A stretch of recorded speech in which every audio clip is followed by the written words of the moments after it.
And welcome to Zim Reality ITV. Ibizo lami ngu DJ Sparks. Tipa napa patinoenda nguwa video netsvakiridzo patinotsvaga nyaya dzakasiyana-siyana patinoenda ma shows akasiyana-siyana panapa Zim Reality ITV. Muzoona nhasi, I'm so happy because ndahosta one of my giants atinawo when it comes to nyaya dzechipostori kana nyaya dzekubatsira vanhu. Madzibaba Masango vandinawo panapa timbotaura nawo, timbodiscusse nawo, timbonzwise kuti vanoshandawo sei, vanorapa sei, uyezve tine mibvunzo yakawanda yanga ndinayo yandati ndakasangana madzibaba Masango ndichazombovabvunza vambonditsanangurire uyezve mhuri yeZimbabwe pave clear nekuziva more about madzibaba Masango. Madzibaba Masango haasi munhu munyowani pamedia, munhu wekuti agara andopisa, agara aripo pasocial media, but handino anguwo maquestion anoita kuti mhuri inosapota Zim Reality ITV ive ichiziva pamusoro pawo. Saka mhuri yeZimbabwe wanza kutaura chikurukotedze guest watinaye muzuva nhasi muchironga madzibaba Masango. Kuti muri sei mukoma Sparks? Munofara ere mukuru wangu? Aiwa takanaka. Tiri kuchengetwa neizwi. Kuchengetwa neizwi. Yes. Andinotenda mudara kusangana nemi panapa paZim Reality ITV. Ndezvi zvakawanda zvandinoona pasocial media zvinenge zvichiitika, zvimwe ndichaziva kuti ndichasangana madzibaba Masango rini. Ndizombovabvunzawo mibvunzo iyi yandinayo. Alright. Chinoitika ndechekuti kana Mwari tisangana tinosangana, kana tisati tasangana hatinosangana, vanenge vasati vatendera. Ndinenge ndichambokufonera kuti madzibaba chimbondidzira apa pazvinoreve chizvi. Aiwa no, zvinhu zvakatokosha izvozvi. So zvamakatogara mune mibvunzo yanga munayo nezvimwe zvanga mumaquestion mark nazvo kuda kunzwisisa. So tatosanganiswa. Alright, ndine mibvunzo yakawanda, imwe yacho yakaita semibvunzo yekuti kana muchiti mhiko mune muchimboti chii, but for now hasati mbotanga maexplaina izvozvo. I know kuti mune event yamukuenda kuSouth Africa kuSenton recently. Chimboudzai mhuri yeZimbabwe kana nevamwe vanhu kuSouth Africa vada kunge vachikuonai vachiatenda izvi kuti zvinhu zvakamboyatsomira sei? Yes, no kuSouth Africa tinenge tiriko tichiita ma1 on 1 chete. Hatisi kuenda kuita service South Africa, toenda kuita ma1 on 1 kuSenton kwatinenge tiri pamusi wa28 kusvika musi wa2 June handitika. Tinenge tiriko kuSenton ikoko, munhu anenge achingobhuka ouya private yake osangana nomunhu waMwari obatsirwa. Kana ane zvichemo zvake like vanenge vachichema nezvichemo zvokuti madzibaba isusu mudzimba dzedu hatisi kumira zvakanaka, zvakangosiyana-siyana zvatinenge tichibata ikoko. Saka totarisira kuti vanhu vese vanenge vachibatsirwa, vane matambudziko avanoti aya apere, ndiye tiri kufambira South Africa kunopedza matambudziko iyayo. Yes. Saka South Africa yadirwa shuga. South Africa yarangarirwa. South Africa tuti South Africa yaitese yarangarirwa, ende ndanga ndane makore ndisati ndaenda muSouth Africa ndichinoita basa rekuunganidza vanhu vazhinji. Like last month ndanga ndiriko ndachingofambirawo vanhu vakataenderawo vanenge vangotitorawo iri family imwe chete. Saka apa totarisira kuti tiri kufambira vanhu vakawanda vane maproblems akawandisa. Saka tikuziva kuti kuchenge kuchibhukiwa vanhu vachisangana nomunhu waMwari ma1 on 1 pahotel yatinenge tiri ikoko muSenton imomo. Saka zvakadiwa shuga kune vane matambudziko kuti matambudziko ako dambudziko rako ratese ratopera. Vamwe vanoti malokusenda vaya aiwa topati kuti zvinhu zvakatosanganiswa ipapo tinobva tasangana ipapo. Ko Cape Town muchaenda chii? Because Cape Town nzvimbo yekuti datombolokwa vanhu zvakasimba. Yes, Cape Town tichasvikako. Chiripo ndechekuti tichaona tikaona kuti Cape Town kune vanhu vakati wandei variko vanenge vachitida ikoko tinoendako. Asi for the meantime tiri kuti muSenton mudhuze nemuJoburg matichange tiri. Chero Cape Town vachivawo chikunakidza kwaMasipaki ndechekuti kuna mototravhera kubva kunze kwenyika chaiko, kuna na UK vamwe vototravhera kubva na Australia, vamwe kuna na China chaiko. Vari kuya kupi? Vari kuya muSouth Africa kunotisangana mupi imomo. Saka event yakakurisa ma1 on 1 zvinhu zvinoda kubatsira vanhu vakawandisa vane maproblems asingakwanisa kupinda muZimbabwe. Vamwe vangoita South Africa ndo makasununguka kuti svikire kupi koko havakwanisa kuda kuonekwa nehama. Kozi munhu akatoya muno anenge ada kuti mhaya kuti umboenda kureserve aenda kupa ndiriga. Saka akasvika South Africa unobatsirwa ubva wadzokera kupi, ubva wadzokera kwaunenge uchishandira nditika. So zvinhu zvakakosha. Yes. Muri Zimbabwe ndofanira muri kuzvinzwa. Tine zvakawanda zvoda kudiscuss muzuva nhasi namadzibaba Masango, but timbotanga tambonzwa kuti event irikuitika kuSouth Africa irikuitirwa kupi uye zvichange ichiitwa kwamadhiresi mangani. Sasa kunzwa kwamaita event ichange ichiitwa kuSenton ichitanga musi wa28 kusvika musi wa2. Saka vane matambudziko akasiyana-siyana. Namba dzamadzibaba Masango ndidzo namba dziri pascreen apo, munokwanisa kuwabata. Asi ndakusajesta Cape Town because Cape Town inofanira kumbolokwa vanhu. Cape Town ine nhubo. Madzibaba Masango ndakubvunza kuti ino micheche inombonzi chii? Wala cheche inotungamirwa namadzibaba Masango inonzi kubata kwaApostle Faith Church. Alright. Church. Ndini founder. Ndini founder wacho. Ndini founder. Akatanga church iyoyo. Yekubata kwa Apostle Faith Church. Alright. Aya church yatekeshira ayi muZimbabwe mese muno. Saka zvine mabranches akawanda sekuchimbo I think almost kuma 40 some kuma 60. Ma 60. Bozi tirimo bozi hamana namutare mese tirimo. Bulawayo tirimo Gweru tine mabranches akatwandisa muna Nalowa Gweru Chiundura muno muHarare tine mabranches akawanda kusangana namachipisa usho kunze kwese muno Gare kwachekoko kwandiri best ikoko. So tine mabranches mupinduro chaimo tine mabranches Rushinga Kumbura Mamti Tarweni Tauni Mazeva Machemomo kwese kuna mabranches kupi kwese kuna mabranches kwese ikoko Karoi kwese kuna mabranches Mashingo mabranches saka yakatekeshera yes asi kwese ikoko kune vaprofita vanenge vari munzvimbo dzipi idzo dzasi vachitungamirwa namadzibaba masango so mabranches edu totombowana nguva yekusangana tichiungana yes tichiita mutambo muhombe tinoita yes. Saka kuchechi kwenyu munoshandisa bhaibheri kati munongodzwa kune kuchechi kwedu kushandisa bhaibheri kunoverengwa bhaibheri asi nangu handiwanzi kuverenga bhaibheri stereki kune tonoverengawo zvimabhaibheri handiti vanenge variko inchangu chete kuruwa basa remweya ndichiprofita vanhu nokupa vanhu minamato zvichifamba zvakanaka. Yes. Recently ndaiona video yenyu ranga muri kwaMutare. Yes. Muchiti munhu kana akaramba mova ndosunga mhiko here kana muchiti kusunga mhiko mune muchimbuyatsedza kutsanangura kuti kudii. Alright, kusunga mhiko chinoitika nchoti kana tomboti isusu munhu ari kuramba kuti haanoroya tine umbo hwatinofanira kuburitsa kuti munhu azikanwe kuti atase anoroya. Saka kureva kuti mhiko munamato uri strong wandinoita inini. Yes. Saka munamato unotobuditsa anza ipapo kuti makatoita ipapo kana munhu anga achiramba zvinobva zvatoratidza kuti munhu zvinobva zvaratidza kuti shuwa munhu uyu ndiye anditeka. Yes. Muroyi asore kusvina kuti muroyi here uri chichi muroyi anongotongonzi aitsoka kana uramba kuti muroyi ikati kudai kuti buditsa shavi racho ipapo mhuri yako ione kuti shuwa kuti tese unoroya anditeka kureva kuti kana tabuditsa shavi iroro ratobuda pachena vanhu vakutoziva kuti shuwa munhu muroyi. Yes. Saka ndo patinoshandisa munamato wemhiko. Ndopashanda munamato wemhiko. Kubo ndakaona ndakati munamato wemhiko kuti munamato wemhiko munamato upi. Ndinongobvunza futi wandinawo madzibaba. Ndakaona rimwe video futi because ndimo anoteera ndichiona zvinenge zvichiitwa nevamwe matv ndichiona ndakaona kuti pane tsvimbo dzamuinadzo dzirimo mumabasa mamunoshandira. Tsvimbo idzi ndidzo dzisemu dziri kunze nevamwe tine tsvimbo yenyika tine tsvimbo yechika idzi tsvimbo chinoitika paenzi kuti tsvimbo dzangu inini tsvimbo dzeminamato yandinenge ndikatumiwa nayo kuti ndiite. Pane umwe minamato pane imwe tsvimbo yeminamato wedzimba pane imwe tsvimbo yeminamato dzimwe dzenguva kuti da kunamatira kuti musha wanetsa nevaroyi. Yes, because tsvimbo yemadhimoni anditeka.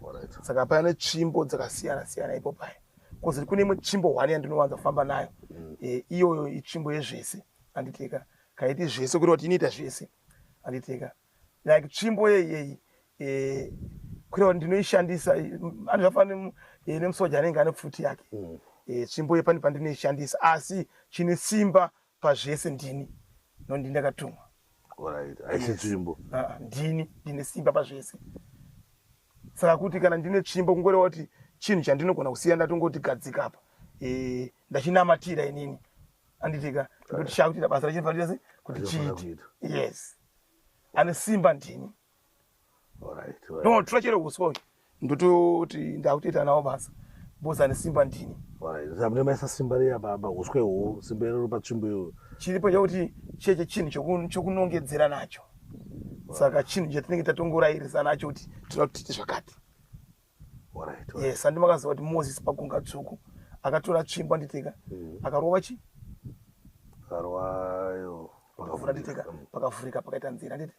Yes, asi yakazozvipembedza kuti ndinoita sei ndazviita aiwa ndimwari anozviita amapona kureva kuti tsvimbo chinhu chatinoshandisa zvakafanana nemunda tinoshandisa magejo tinoshandisa mapadza kusakurisa asi ane simba ndiye munhu. mapanzi Pajeke baba. Pajeke baba. Ndakaona futi mune makeys akawanda anenge arimo makimi muchimashandisa. Makeys atinoita papa tine imwe minamato atinoshandisa pakuti vaya varume vanenge vachibuda mudzimba vaya kandi vakadzi vanenge vachibuda mudzimba vachiita kumbo panze kumbomumba ndo patinoloka anditi patine tinoshandisa toti lock center. Yes, tinoitoita iyo lock center iyoyo. Saka lock center iyoyo manje makeys atinomashandisa pakunoloka. Toshandisa pane zvatinoti yani chipfeko chomurume kandi yani picture yemunhu tidai toisa muloko mupi imomo ine mafuta atinosanganisa nayo tine zvatinotogadzisao paya takutogadzira nyaya dzofamba zvakanaka. Yes. Saka imi mutiri palock center ipapapo ndo kana munhu muchinge mamuloka zvinoratidzika sei vafainda kaloka mukadzi wangu anozozviona sei? Mukadzi hafa akarara nomumwe murume bvudzi akadaro nomumwe murume uyo nhengo yakaimire anditeka tu iye mukadzi akarara kumanikidzira futi panoramba pakaita se apaoneka pabuda ripinde apaiti kana chimwe chinhu panotangorwa ari chete. Yes. Saka mune type here dzecentral lock no indinogona type central lock iyo ndiyandinayo chete yokungoti inini nhengo yemurume aimire kana kuti ari mukadzi apaoneka nditeka dzimwe kana tingowe murume ada kusangana nemukadzi wache apa hazvitomboshandi zvamuchose ndio yandinayo type iyo chete. Yes. Zimbabwe, I think this is the safest. Pane macentral lock yatakambodzwa this is the safest yekuti ainongoramba zvayo because ikabvuma ikapindobva unozombamwe kuti ndinozvimba dumbu uyeyo unenge warukawo anditeka rwarukawo zvakatosiyana rukawo necentral lock yangu zvakatosiyana. Asi central lock yangu aiurayi munhu asi inongovhiringidza system yavanhu chete. Yes. Asi mimi ende yakanaka pakuti munhu haazofa asi munhu haatomusikanzwa chete. Yes. Yes. Saka kuno vamwe zvamwe zvarukawo zvoti vanhu vanonamirirana uyo arukawo ine handiti zvipi izvozvo. Asi mamutoite rukawo hamuto handitoita ikoko uko ndatodaiso takutaura nyaya dzevanhu vakutoitawo zverukawo yatova type yemushonga yerukawo handiti isine minamato isati namushonga. Right. Weima musanganise kuti chivanhu no hatisanganise. Yes. Hatisanganise. Inoshandisa mafuta angu anoshandisa ndemabikiro nende ndakaita mafuta angu. Yes. Alright. I think ndapanzwa zvakanaka. Saka imi calling yakabva kupi? Makazviziva sei mimi kuti makurapa mamune makore mangani pamakazviziva ndako? Makabvone papa. History yangu ikakurisa. Alright. History yangu tingatosvika mangwana. History yangu yakakurisa. Noda kuti ndiri munhu anoziva vazhinji vanoziva kuti Strive Masango ndakakurira munzvimbo yeDarwen anditeka kuti akapo pandakabva ipopo yapo. Yes. So haindatova munhu asingade zvokunamata taitovhima zviri serious. Yena ndinoshaira kutovhima riri serious. Saka from there ndakazotanga kuenda kuchechi kwamugodhi zvezvongomanikidzwa nevabereki. Mugodhi vetuka ine mabhachi neimwe yacho iyo yemabhachi yemadhasikoti ndaenda. Yes, you know kuti ndokwandakakurira ikoko ndokwakabatira basa ndokwakatangira basa rangu inini rekuprofita. Yes, ndakatobatwawo nemweya ndiri ikoko kwamugodhi akudzamara ndaona kuti basa rese mweya yacho kutiramba zvichitowedzera simba racho asi manje kuburikidza nyaya dzekutiwo une imwe minamato yandadzidziswa ndinofanira kutora minamato yembiya minamato yezvakati saka ndakaona kuti kwamugodhi azviite hazvisi saka regai nditangewo sangano rangu rinonzi Bata kwaApostolic Faith Church ndichienda ndakaita se ndakadaro noda kuti ndozviri kuenderana neminamato ipi yandiri kutumwa nayo naMwari mapaona. Saka history yakakurisa asi ndakatanga ndiri kwamugodhi dzamara ndakupinda kuBata kwaApostolic Faith Church ndichitoziva kuti hapana basa raakutofamba. Yes. Saka imimi mubvunzo unoita mubvunzo nhando asi inini mubvunzo unondiconfuse. Munoita zvekurota here? Munoita zvekunzwa voice here? Munoita zvekuita sei? No. Ini kachinamatira munhu ndinonzwa nokuoneswa. Anditeka. Nditooneswa kuti munhu ndakanamatira munhu ndotoziva kuti munhu yandambudziko rakati. Ndinooneswa. Yes. Ndinotooneswa. Kana ndichiri kurota akanesa ndaita basa nekuchiri murotika. Saka wachinzwa machechi kuna vaprofita kuna varoti kuna varatidzwa. Saka kana ndichiri varoti kana varatidzwa no inini ndinotoprofita ndinooneswa. Yes, ndine maziso emweya. Yes. Yokuziva kuti Nkomas Parks vafamba vapfugama apa ndikavanamatira ndambudziko rakati. Yes, kwete zvokufungidzira. Right. Ayo, noda ukuthi anonoga yedu kutanga interview yedu ina inokuti matasiya makuita time ayo muda kuda kumhanya. No problem. Mune mangu mashoko ina mungade kudzo eZimbabwe satavhara zvino. Isusu Nkomas Bucks njoti ndoziva vanhu vanobvunza hanza avo ndochokwadi uyu ndowefeka nditeka. Chinoita njoti Nkomas Bucks anoziva chokwadi ndimwari. Ndimwari. Asi ndikuti inowana matambudziko vacho. Vati matambudziko anetsa ngavauye nawo. Ende vazhinji chinoita njoti pasocial media apa chinonakidza njoti pano vamwe takashoropodza vachishora. Iye anenge atori muprofita kana n'anga. Anenge achidodhisawo umwe akaita kuti achida kudhisawo basa tinenge tichiita nditeka. Asi dambudziko chacho anotouya zvinhu zvichiita zvichifamba. Ndofunga makaona mana Bulawayo last week natiri Bulawayo. Tutanga matambudziko akakurisa Nkomas Bucks atiri kubatsira vanhu vachipona. Saka tiri kuti sani dambudziko ngauye apone. Ende 2 vagari veSouth Africa tiri kuti aiwa mazuva iyayo 28 kusvika musi wa2 makarangarirwa namutumwa Masango tinenge tirimo muSouth Africa mupi imomo zvekuti madzibaba Masango zvezvezvi izvo zvitava kunonzi mutumwa Masango anditeka unoda kuti kana wakutungamirira mana madzibaba wakawandisa maprofita akawandisa watuwa mutumwa anditeka kureva kuti ndatuwa mutumwa Masango saka tiri kuti isusu mhuri yeZimbabwe vazhinji vagara vanotiziva vazhinji vamwe takatobatsira apapa pamwe watoripo pakutoona maprogramu edu nokuda kuti hatisi wanhasi umwe munhu atanga kuti ziva unhasi nokuti aya panapa ndizvozvo saka tinokoramba tichikuti ndisu ndiye mutumwa Masango wacho fesi yangu rambe makaitarisa muchiona nokuti mafotokopi akawandisa mafotokopi anowanda vanenge vachiwanda akawandisa unosangana even nemamwe mapeji akatonzimadzibaba Masango asi wotozoenda kuona asiriye anomapaona saka tiri kuti isusu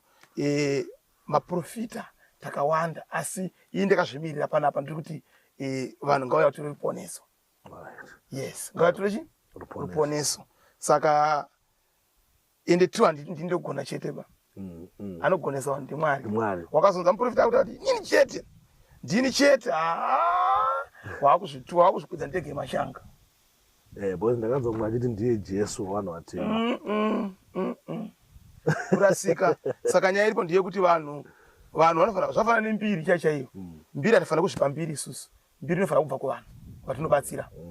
Yes, imi kuti tsvaga kudai kuda kuti pane mbiri yamanzwa munoona shuwa ndezvechokwadi here anditeka saka tichienda kuti mbiri ichabva kwamuri vanhu ende 2 vanenge vaponeswa ndimunoudza vamwe kuti aiwa uku kune zamboko. Yes. Ko ndimwe mubvunzo wabva uya kana pachinge paine situation yekuti maybe mufamily mune urombwa hurimo mune tuzvidhoma turimo mune zvikwambo zvirimo munokwanisa kuzvibvisa here izvozvo? Inini madzibaba Masango anoita mhiko chete indoita zvemhiko indoita mhiko dzototi chidhoma chacho nditeka ndosanga chiita back to sender indarika inoti chiri pane chidhoma chiri pane chinosudurudzwa. Yes.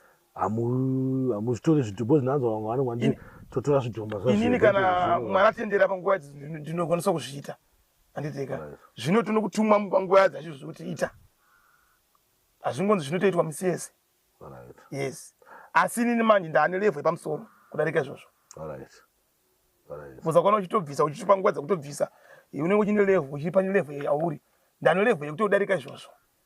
Munongoita mhiko dzangu dzandinoita ini dziri serious dzinodestroya zvese.